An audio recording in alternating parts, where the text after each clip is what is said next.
सबको हरिओम। दादा भगवान मीरा भगवान के अनगिनत शुक्राने, आप सबके भी शुक्राने।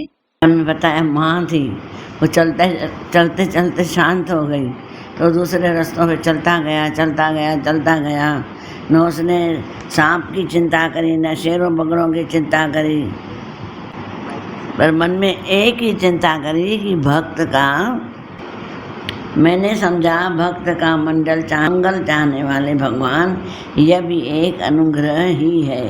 इसके बाद मैं उत्तर दिशा की ओर चल पड़ा। बस उस ओर मार्ग में मुझे अनेकों धन धान्य से उत्पन्न देश, नगर, गांव सब मिल गए।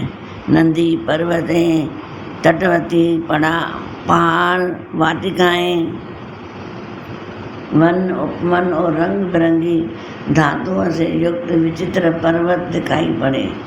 कहीं कहीं जंगली वृक्ष थे जिनकी बड़ी बड़ी शाखाएं हाथियों ने तोड़ डाली थी। शीतल जल से भरे हुए जलाशय थे जिनमें देवताओं के काम में आने वाले कमल थे। उन पर पक्षी तरह तरह के बोल रहे थे, मंडरा रहे थे। सब देखता हुआ आगे बढ़ा। मैं अकेला ही था। इतना लंबा मार्ग तय करने पर मैंने एक घोर घन जंगल देखा। उसमें नरक, बांस, सेठा, कुश, किचल आदि खड़े थे। उनकी लंबाई चौड़ाई भी बहुत थी। वह सांप, उल्लू, सियार आदि भयंकर जीवों का घर हो रहा था। देखने में बड़ा भयानक लगता था। चलते चलते मेरा शरीर और इंद्रियां स्थिर हो गई, मतलब थक गई। मुझे बड़े जोर की प्यास लगी। भूखा तो था ही। वहाँ एक नदी मिली, उसके कुंड में मैंने स्नान, जलपान और आचल किया। इससे मेरी थकावट मिट गई। उस वजन वन में एक पीपल के नीचे आसन लगाकर मैं बैठ गया। उन महात्माओं जैसा मैंने सुना था हृदय में रहने वाले परमात्मा के उसी स्वरूप में मन ही मन ध्यान करने लगा। भक्ति भाव से वसीभूत चित्त द्वारा भगवान के चरण कमलों का ध्यान करने लगा। हृदय अत्यंत शांत और शीतल हो गया। उस आनंद की बाढ़ में मैं डूब गया कि मुझे अपना और वस्तु तनिक भी भान न रहा। भगवान का यह अनिर्वचनीय रूप समस्त शोकों का नाश करने वाला, सभी शोकों का नाश करने वाला और मन के लिए अत्यंत लुभावना था। सहसा उसे न देख मैं बहुत ही विकल हो गया। जब भगवान का रूप देखा तो एकदम गायब हो गया। तो मैं उसको ढूंढने लगा। तो फिर भगवान आया, बोला तू मेरे रूप को क्यों देख रहा है, क्यों ढूंढ रहा है? मैं तो तेरे अंदर ही बैठा हूँ।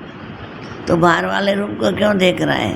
तो अंदर वाले रूप को देख, मैं अंदर हूँ। सर्वशक्तिमान भगवान का आवाज़ सुनकर और नारद जी एकदम स्मृति में आ गए। आकाश के समान अव्यक्त सर्वशक्तिमान महान परमात्मा इतना कहकर चुप हो रहे। उसकी इस कृपा का अनुभव करके मैंने उस श्रेष्ठों में से भी श्रेष्ठतर भगवान को सिर झुकाकर प्रणाम किया। तभी से मैं दुनिया की बातें छोड़कर रहस्यमय और मंगलमय मधुर नामों और लीलाओं का कीर्तन करने लगा। मेरे हृदय से पहले ही निवृत्त हो चुके थे। अब मैं आनंद से काल की प्रतीक्षा करने लगा। अब मेरे अंदर न इच्छाएं थी, न दुनिया था, कुछ भी नहीं था। अब मैं मौत का इंतज़ार कर रहा था। बस शरीर भले मौत हो जाए। अब मेरे अंदर कोई शंका नहीं है, भ्रम नहीं है, द्वेष नहीं है, द्वेष नहीं है, भय नहीं है। अब मुझे कोई चिंता नहीं है और आनंद में हूँ। इसलिए काल का इंतजार कर रहा था। पृथ्वी पर विचरने लगा। व्यास जी, इस प्रकार भगवान की कृपा से मेरा हृदय शुद्ध हो गया, आसक्ति मिट गई और मैं श्री कृष्ण परायण हो गया। मतलब मैं भगवान का रूप ही हो गया। कृष्ण कृष्ण करते करते कृष्ण का रूप ही हो गया।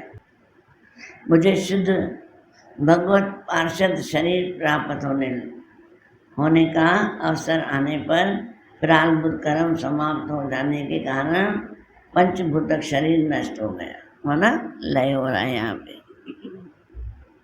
कल्पना के अंत में जिस समय भगवान नारायण एकावरण प्रलय कालीन समुद्र के जल में शयन करते हैं, उस समय उनके हृदय में शयन करने की इच्छा से सारी सृष्टि को समेट कर ब्रह्मा जी जब प्रवेश करने लगे, तब उनके श्वास के साथ मैं भी उनके हृदय में प्रवेश कर गया। पर जब भगवान प्रलय कर रहे थे, वो ब्रह्मा जी ने सांस उठाकर उनके हृदय में प्रवेश कर दिया, मैं भी उसके साथ अंदर चला गया। जो तो शरीर था ही नहीं, मैं भी उनके अंदर प्रवेश कर गया। तब उनके श्वास के साथ मैं भी उनके हृदय में प्रवेश कर गया। एक शस्त्र चतुर्युगी बीत जाने पर जब ब्रह्मा जगे और उन्होंने सृष्टि करने की इच्छा की, फिर ब्रह्मा पैदा हुआ दूसरा। भागवत में लिखा हुआ है कि मनुष्य के 100 साल, ब्रह्मा का 1 दिन। ब्रह्मा समाधि में आ गया और शरीर त्याग देता है, फिर दूसरा शरीर धारण करता है।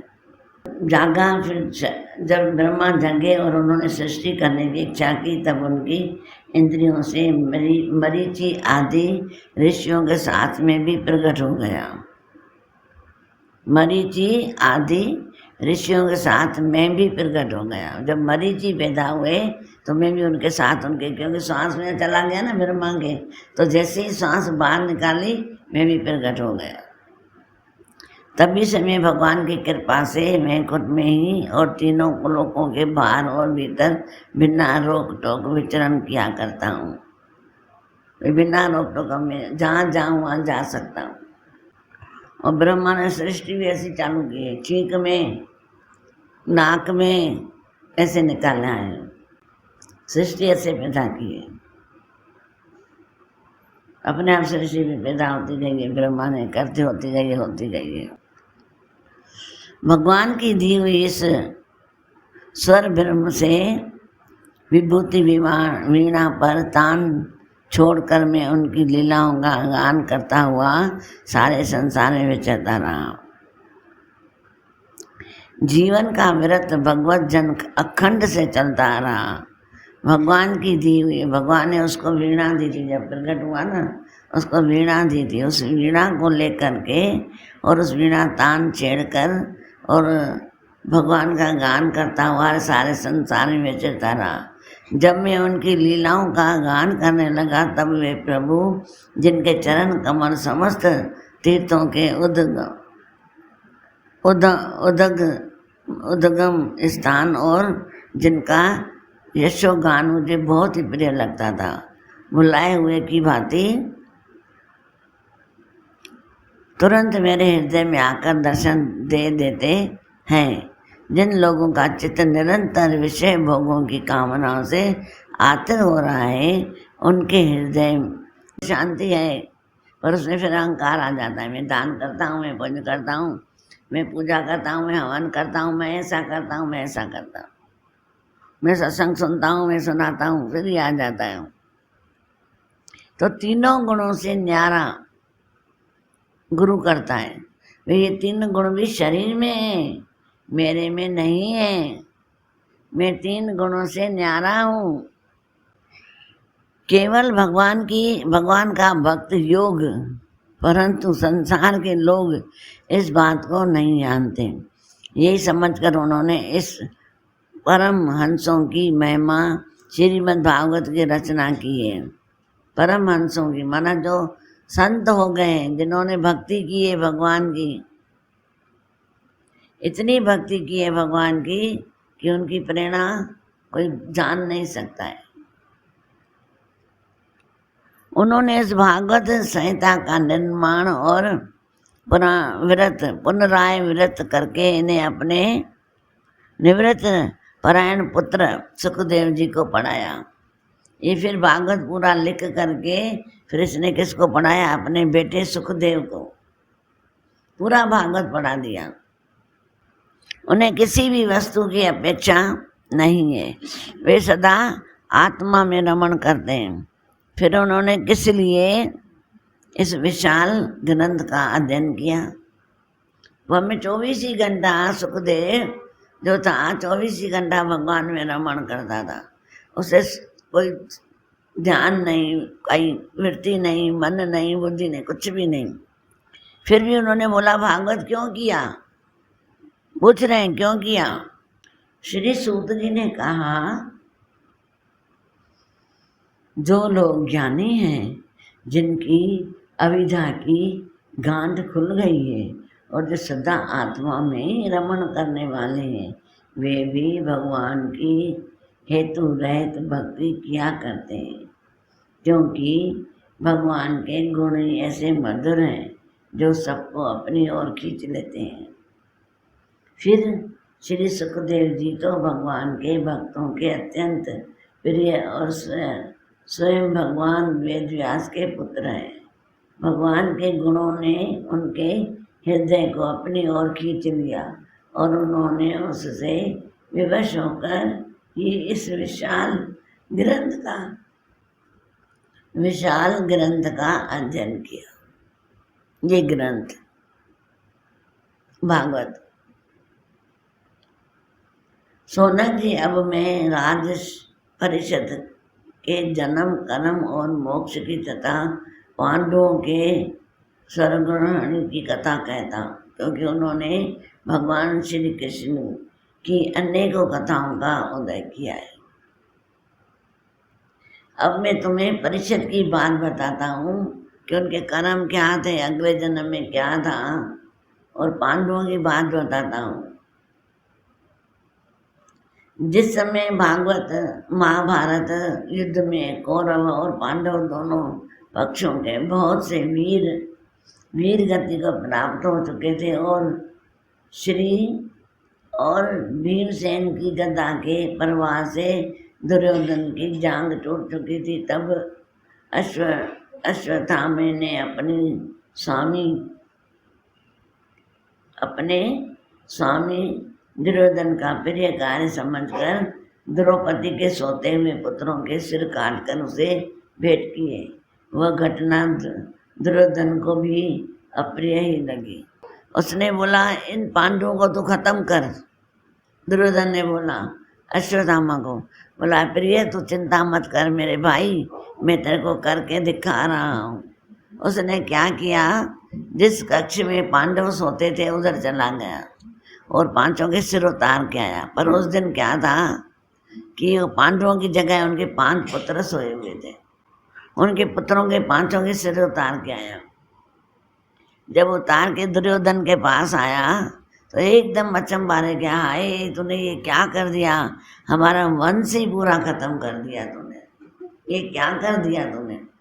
तो बहुत दुख हुआ है उसको, मैं तूने अच्छा नहीं किया, मैं तेरे को पांडवों के लिए बोला था, उनके बेटे तो होते ना, उनके बेटों को क्यों मारा तूने। और द्रौपदी भी अपने पुत्रों का निधन सुनकर अत्यंत दुखी हो गई।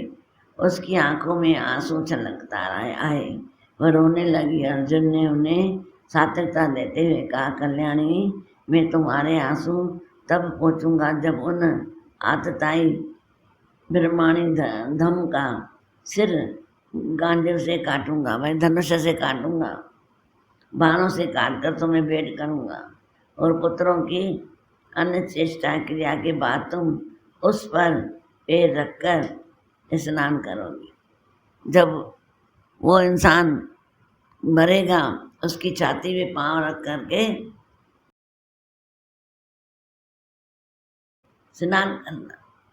अर्जुन ने इस मीठी और विचित्र बातों से द्रौपदी को शांति दी।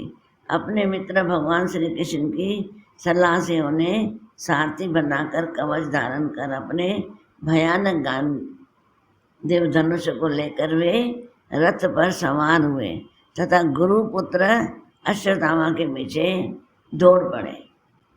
अपने बच्चों की हत्या के कारण उसके पीछे पड़े कि तूने मेरे 5 बच्चों को क्यों मारा, क्या बिगाड़ा था उन्होंने, वो तो अभी तो बड़े हुए थे थोड़े, उन्हें तुम्हारा नुकसान क्या किया था। जब उन्होंने कोई नुकसान ही नहीं किया तुम्हारा, तो तुमने उसका बुरा क्यों किया? बच्चों की हत्या से अश्वत्थामा का भी मन उद्विग्न हो गया था। जब उन्होंने दूर से ही देखा कि अर्जुन मेरी ओर झपटे हुए आ रहा है, तो वह अपने प्राणों की रक्षा के लिए पृथ्वी पर जहाँ तक भाग सकता था, रुद्र से भयभीत सूर्य की भांति भागता रहा।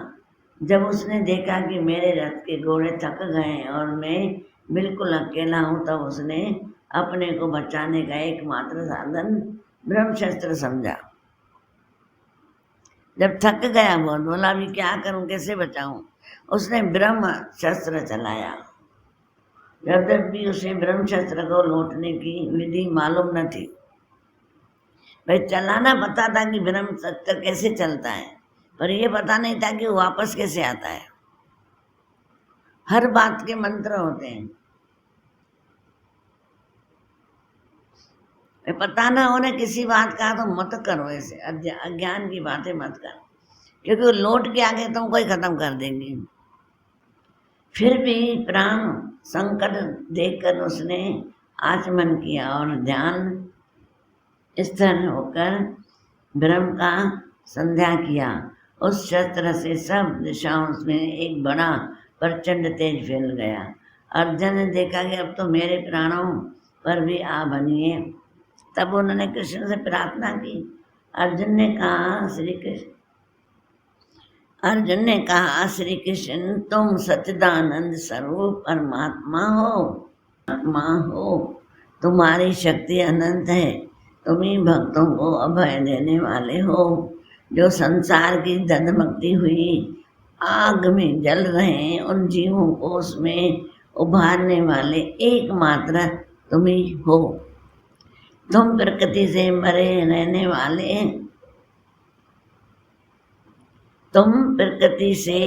रहने वाले आदि पुरुष साक्षात परमेश्वर हो। अपनी चित्त शक्ति स्वरूप शक्ति से बाहरी और त्रिगुणी माया को दूर भगाकर अपने अद्वितीय स्वरूप में स्थिर हो। वही तुम अपने प्रभाव से माया मोहित जीवों के लिए धर्मातीत रूप कल्याण का विधान करते हो।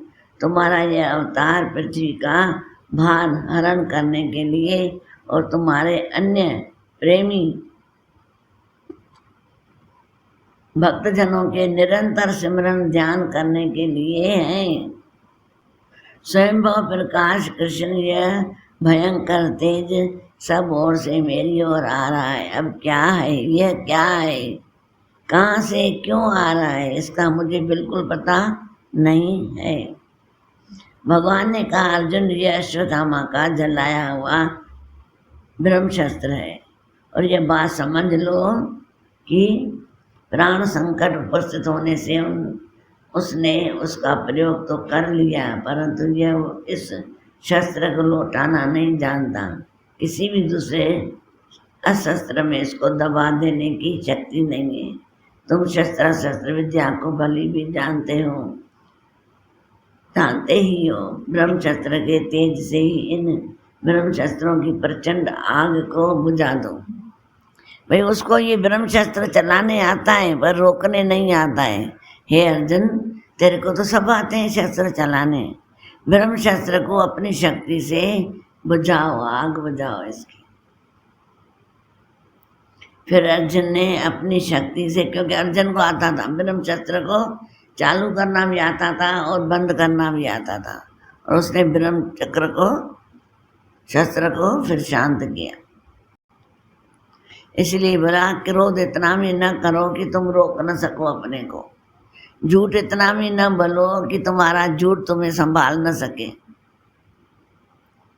वैसा भी इतना अपने पास न रखो जो संभाल न सको, तुम्हें ही खत्म कर दे। हर बात का ध्यान रखो। तभी बोला कि अर्जुन विपक्षित वीरों को मारने से बड़े परवीन थे। भगवान की बात सुनकर उन्होंने आचमन किया और भगवान की प्रक्रिया करके ब्रह्मशस्त्र के निवारण के लिए ब्रह्मशस्त्र का संध्या किया। बाणों से विशिष्ट दोनों शस्त्रों के तेज प्रबल काल में सूर्य और अग्नि के समान आपस में टकराकर सारे आकाश और दिशाओं में फैल गए और बढ़ने लगे। तीनों लोगों को जलाने वाली उन दोनों शस्त्रों की बढ़ी हुई लपटों से प्रजा जलने लग गई। इतनी आग तेज, क्रोध करते हैं ना जब, खुद तो जलते हैं, पूरे घर को जला देते हैं, पूरे घर को जला देते हैं, होश नहीं होता है। बोला इतना भी गुस्सा मत करो जो औरों को बैठ के जलाओ, इतना भी गलत मत बोलो जो खुद को बचा ना सको, इतना भी कहीं दूर निकल ना जाओ कि वापस ना आ सको, इसलिए अपने को बचाओ। उन्हें देखकर सबने यही समझा कि ये प्रलयकालीन सावलत अग्नि है। उस आग से प्रजा और लोगों का नाश होते देखकर भगवान की अनुमति से अर्जुन ने उन दोनों की ही लौटा लिया। अर्जुन की आंखें क्रोध से लाल लाल हो रही थी। उन्होंने झटपट उस कृष्ण अश्वत्थामा को पकड़ लिया और जैसे ही रस्सी से पशु की भांति ले वैसे ही बांध लिया। जैसे पशु को बांधते हैं वैसे ही अश्वत्थामा को बांध लिया। बलपूर्वक बांधकर अर्जुन ने जब शिवरी की ओर ले जाना चाहा तब उनके कमल नयन भगवान कृष्ण ने कुपित होकर कहा, अर्जुन इस ब्राह्मण धम को छोड़ना ठीक नहीं है, इसको तो मार डालो। इसके रात में सोए हुए निरपक्ष बालकों को हत्या की है। भाई नींद में जो हत्या करता है ना उसको बहुत बड़ा पाप लगता है। धर्मवेता पुरुष असावधान मत वाले पागल सोए हुए बालक जो इतने शुद्ध थे बच्चे, उनको धर्म का पता नहीं था, बड़े छोटे का पता नहीं था, ऐसे शुद्ध जो शरणागति थे उनको, उन बालकों को इसने मार दिया है। तभी बोला है कि ऐसे असावधान मत वाले पागल सोए हुए बालकों, स्त्री विवेक ज्ञान शून्य शरणागति रथहीन और भयभीत शत्रुओं को कभी नहीं मारना चाहिए। और जो बच्चे सोए हुए हों, जो अभी बड़े ही नहीं हुए, माना उनमें कुछ भी ऐसा नहीं है अकल, और जो स्त्री निराधार हो, जिसका कुछ दोष ही नहीं हो, उसको भी कभी भी मारना नहीं चाहिए। विवेक ज्ञान शून्य शरणागति रथहीन और भयभीत शत्रु को कभी नहीं मारना चाहिए। जिसको जो विवेकहीन है, जो रथ में नहीं है, जो शस्त्र नहीं है, उसको नहीं मारते। परंतु दुष्ट और क्रूर पुरुष दूसरों को मारकर अपने प्राणों का पोषण करता है, उसका तो वध उसके लिए कल्याणकारी है। क्योंकि वैसी आदत तो लेकर यदि जीता है तो और भी पाप करेगा, अगर ये जिएगा तो और भी पाप करेगा, इसलिए इसको मार दो। और इन पापों के कारण नरकगामी होता है। फिर मेरे सामने ही तुमने द्रौपदी से प्रतिज्ञा की। भाई तुमने मेरे सामने द्रौपदी से प्रतिज्ञा की थी, मानवंती जिसने तुम्हारे पुत्रों का वध किया है उसका सिर में उतार लाऊंगा।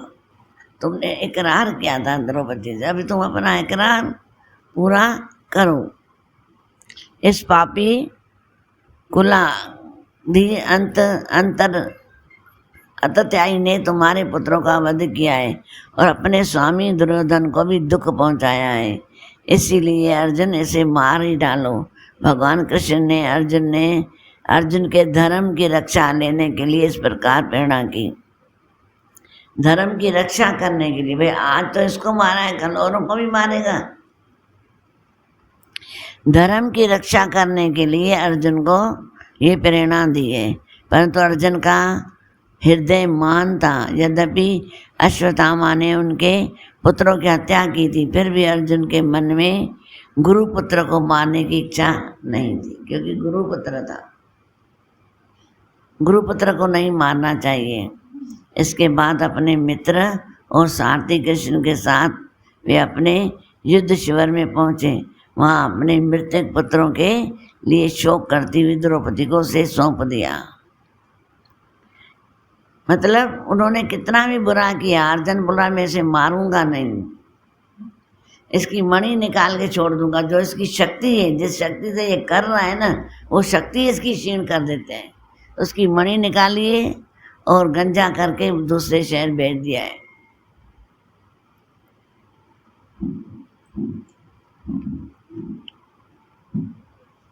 सबको हरिओम। दादा भगवान, मीरा भगवान, ज्ञान देना शुक्राने, आप सबके भी शुक्राने।